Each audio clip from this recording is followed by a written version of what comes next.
Bonjour à tous, bienvenue sur ma chaîne. Aujourd'hui, nous allons discuter d'un film nigérian fascinant et stimulant. Croyez-moi, ce film n'est pas comme les autres. Il regorge de leçons et de moments captivants. Alors, restez à l'écoute et écoutez attentivement cette histoire incroyable. L'histoire commence lorsque Obinna rencontre le chef alors qu'il descend les escaliers. Obinna salue le chef de manière à plaire aux hommes titrés Igbo. Plus tard, l'épouse d'Obinna, Mercy, présente son amie Tina au chef, lui adressant des éloges. Le chef, submergé par la rencontre, emmène Obinna à part pour exprimer son désaveu. Il critique la tenue révélatrice de Tina, la qualifiant d'incultée et de irrespectueuse envers un homme titré. À l'intérieur, le chef dit directement à Tina qu'il n'aime pas sa tenue, ce qui tend l'atmosphère. Mercy essaie de réconforter Tina, lui assurant qu'elle trouvera un homme qui lui conviendra. Cela améliore légèrement l'humeur de Tina et Obinna s'excuse plus tard pour l'incident. Pendant ce temps, le chef repense à sa défunte épouse et à ses enfants, qui sont tragiquement morts dans un accident d'avion. Il est rongé par le chagrin et souhaite pouvoir les revoir, soulignant combien ils étaient irremplaçables et à quel point il les chérissait profondément.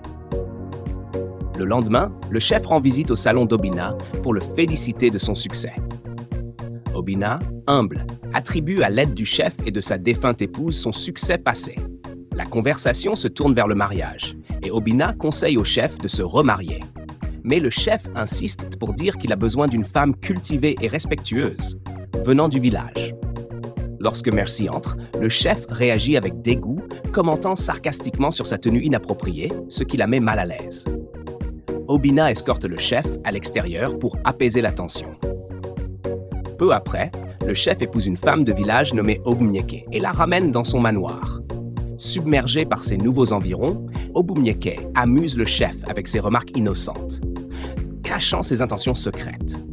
Le soir venu, en tant que traditionnaliste, le chef effectue des rituels avec des noix de kola et du gin, priant pour un mariage harmonieux, une bonne santé et des enfants. Obumnyeke l'observe secrètement et se demande s'il est un ritualiste, suspectant même qu'il ait tué sa défunte épouse et ses enfants.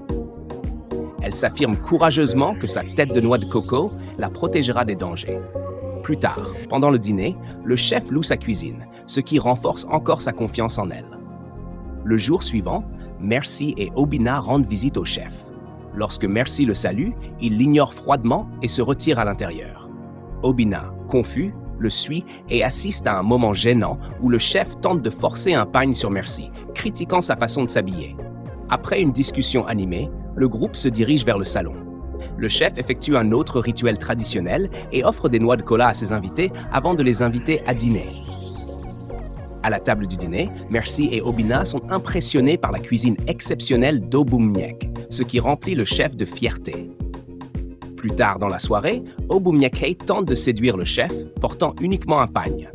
Cependant, le chef, sortant de la salle de bain, est offensé lorsqu'elle dit quelque chose d'inapproprié, et l'ambiance est gâchée. Le matin suivant, Obumnyeke prépare un repas dans la cuisine, tout en essayant d'agir de manière romantique. Le chef, cependant, la réprimande, insistant sur le fait que l'intimité ne doit avoir lieu que dans la chambre à coucher. Malgré son avertissement, Obumnyeke le suit jusqu'au salon et répète son comportement, ce qui l'irrite encore plus. Ce jour-là, Obumnyeke rencontre le gardien et se perd dans des fantasmes délirants à son sujet. Lorsque le chef rentre chez lui avec un cadeau en guise d'excuse pour leur dispute précédente, Obumnyeke se sent soulagé et accepte son geste. Cette nuit-là, le chef, épuisé, se retire dans une chambre séparée. Lorsque Obumnyeke frappe à sa porte à plusieurs reprises, il lui ordonne de dormir ailleurs. Furieuse, elle quitte la pièce, se demandant pourquoi son mari, un homme titré, résiste à ses avances malgré son attirance physique. Cette dynamique étrange alimente sa curiosité et ses soupçons. Une matinée fidèle, Obumnyeke appela son amie Kassala et lui annonça qu'elle n'était plus au village, mais maintenant en ville. Kassala fut ravie d'entendre cela, et elles partagèrent à quel point elle s'était manquée. Obumnyeke promit de lui envoyer son adresse immédiatement. Ce même jour, Kassala arriva chez Obumnyeke. Après des salutations chaleureuses, elles discutèrent brièvement avant d'entrer dans la maison. Obumnyeke se confia à Kassala, lui expliquant que son mari accordait plus d'importance à ses traditions qu'à elle. Cela inquiéta Kassala, qui conseilla à son amie de pimenter son mariage en s'habillant de manière attrayante, en maintenant sa confiance en elle et en restant posée. Elle assura à Obumneke que son mari apprécierait cet effort. Kassala proposa également de l'emmener dans la boutique où elle avait acheté sa tenue, et Obumneke accepta. Comme à son habitude, Kassala encensa son ami.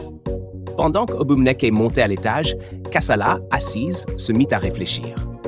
Elle se demandait comment son ami pouvait s'offrir une maison aussi luxueuse.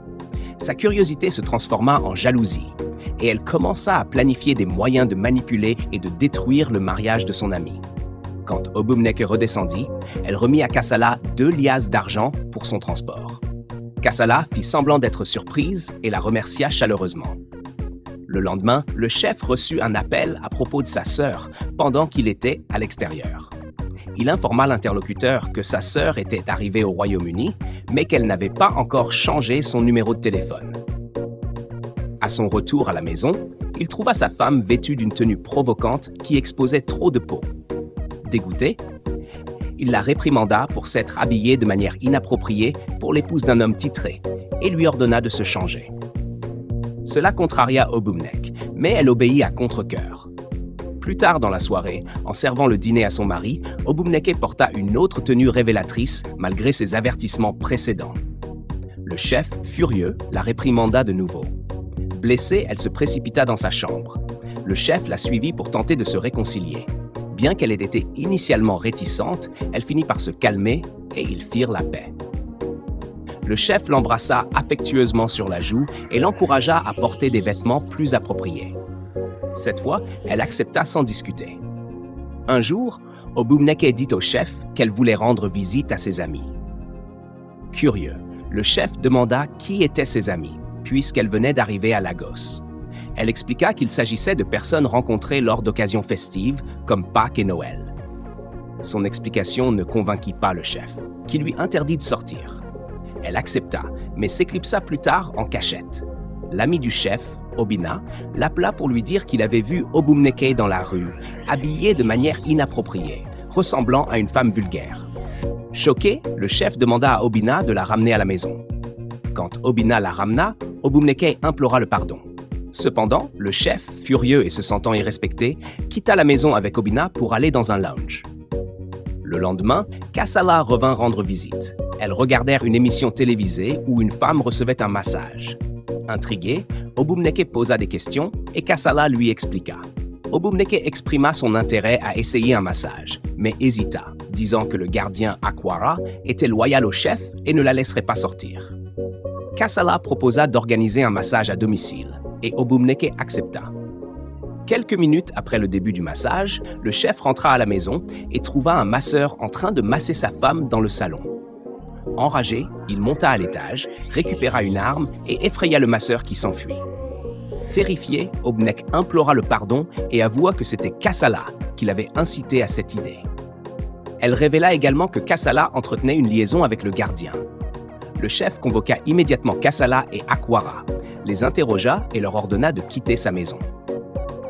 Il demanda à son comptable de transférer 1 million de naira à Kassala avec des instructions strictes de rester loin de sa famille. Bien que le chef ait permis à Obumneke de rester, il insista pour qu'elle subisse un rituel de purification avant de l'accepter à nouveau comme épouse.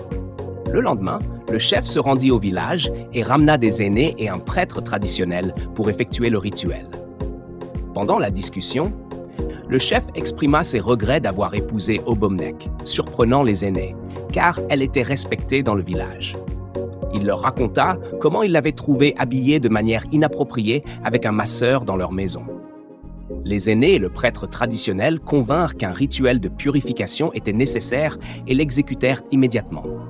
Après le rituel, le chef se sentit soulagé. Ce soir-là, il rassura Obumneke de son amour et promit de satisfaire ses désirs. Ils s'embrassèrent et se réconcilièrent. Un jour, Tina raconta à son amie Mercy qu'elle avait secouru une fille après un accident de voiture. Tina avait emmené la fille à l'hôpital, ne pouvant pas la laisser sans vie au sol.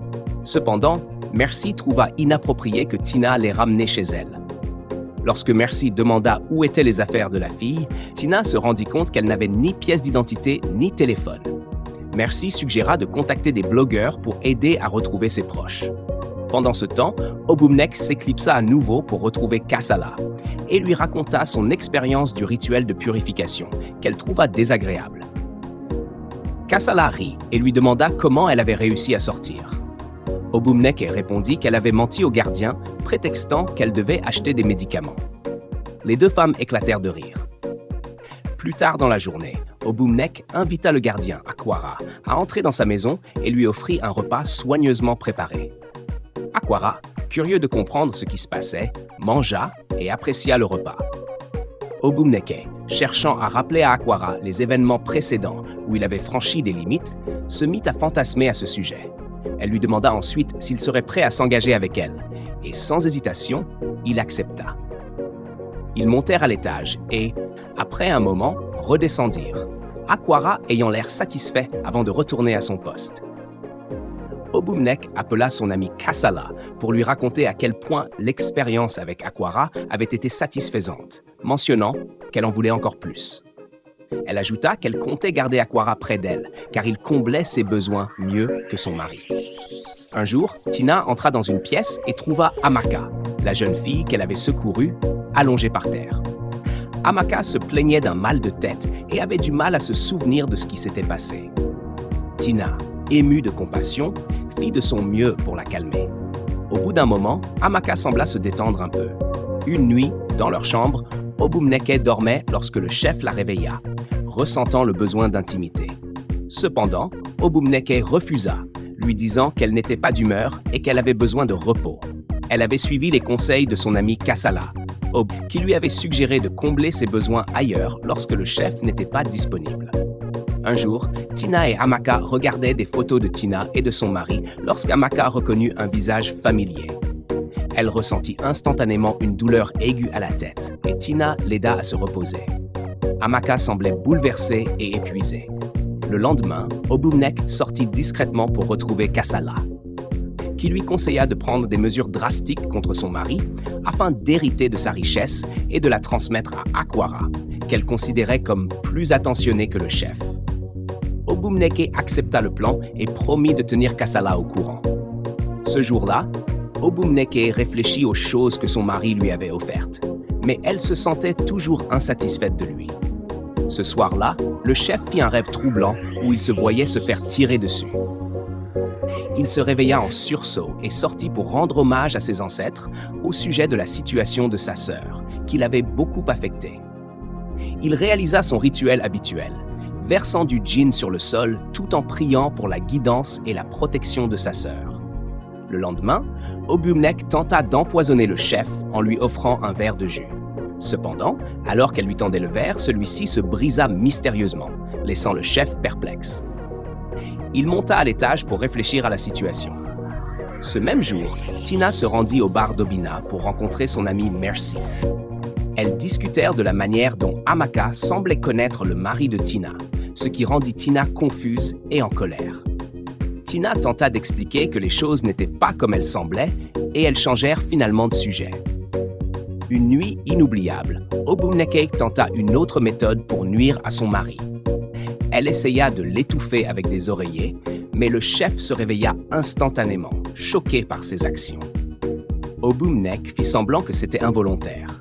Le lendemain matin, Obumnek se demanda pourquoi toutes ses tentatives de nuire à son mari échouaient si lamentablement. Elle décida de réessayer, cette fois avec de la nourriture empoisonnée. Alors que le chef s'asseyait à table pour manger, il lui demanda de goûter en premier. Obumnek refusa, mais le chef insista. Lorsqu'elle refusa à nouveau, il comprit ses intentions. Le chef la confronta à son plan. Obumnek avoua que Kassala l'avait poussé à l'empoisonner parce qu'il ne comblait pas ses besoins et limitait sa liberté. Le chef fut abasourdi. Obumnek implora son pardon et le chef lui dit qu'il ne pourrait lui pardonner que si elle amenait Kassala chez lui pour un piège. Obumnek accepta et appela Kassala, lui disant que le plan avait fonctionné et que son mari était mort. Elle lui demanda de venir rapidement pour vérifier. Après l'appel, le chef fut choqué de réaliser que sa femme avait continué à jouer la comédie. Plus tard ce jour-là, Kassala arriva et retrouva Obumnek à l'extérieur, affichant une fausse joie malgré la tension ambiante. Kassala, excité, ne se doutait pas qu'il s'agissait d'un piège. À ce moment-là, la police fit irruption avec le chef. Ce dernier exprima sa déception avant que la police n'arrête Obumneke, Kassala et Akwara. Malgré les supplications incessantes d'Obumneke, le chef resta inflexible. Puis, Obinna entra accompagné d'Amaka, Tina et Mercy. Amaka reconnut immédiatement le chef comme son frère, et ils s'enlacèrent. Le chef était confus, pensant qu'elle était toujours à Londres. Amaka expliqua qu'elle avait eu un accident en se rendant à l'aéroport et était restée inconsciente pendant des heures, jusqu'à ce que Tina la trouve et l'emmène à l'hôpital. Amaka avait récupéré et avait été hébergée chez Tina, où elle avait reçu des soins. Le chef fut fier de Tina pour avoir aidé sa sœur dans le besoin. Le chef remercia Tina et s'excusa pour ses remarques passées sur sa tenue, ce à quoi Tina répondit que ce n'était pas grave. Plus tard, alors que le chef et Obinna marchaient, Obinna demanda ce qu'il adviendrait de sa femme. Le chef expliqua comment elle avait tenté à plusieurs reprises de l'empoisonner et de l'étouffer, et à quel point il était déçu par elle. Obinna, sachant qu'il ne pourrait jamais épouser une femme comme Obumnek, commenta que la plupart des femmes du village pouvaient avoir de mauvaises intentions. La morale de l'histoire est que tout le monde ne sera pas heureux de votre succès. Il est important de se respecter et d'écouter son partenaire, car il ou elle pourrait vous protéger de dangers cachés. Quand on ne suit pas son propre jugement, il est facile d'être trompé ou manipulé. Apprenez toujours à penser par vous-même et évitez les influences négatives, surtout de la part d'amis.